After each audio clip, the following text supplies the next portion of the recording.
ভাই আমার আশেপাশে দেখেন হাজার হাজার সান্ডা অনলাইনে। কিছুদিন আগে গেল থট অফ বিল্লাল, আই রে বিরক্ত আর বিরক্ত, ঢুকলেই দেখি বিল্লাল আর বিল্লাল। আইলো লায়লার মামুন, হুট করে লায়লার মামুন, আই রে লজ্জা আর লজ্জা।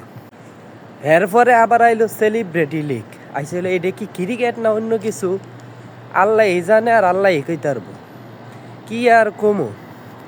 এখন আবার চলতেছে ঠান্ডা, বাংলাদেশের মানুষ কখনো হইব না ঠান্ডা। এখন ফেসবুক ইউটিউব যেখানে ঢুকি সেখানেই খালি দে ঠান্ডা ঠান্ডা, ও সরি ঠান্ডা, ঠান্ডা।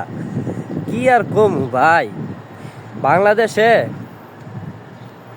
বিনোদনের অভাব নাই, একটার পর একটা বিনোদন আছে, অথচ কত ভালো ভালো জিনিস আমরা তুলে ধরি না, খোঁজ খবরও নাই। আজকালি ফাও জিনিস লইয়া বাংলাদেশের মানুষ আসলে ঠান্ডা হইতো না। এই ঠান্ডা ঠান্ডা ঠান্ডা ঠান্ডা করতে করতে ওই জীবন পার হয়ে যাব। ভালো থাকবেন।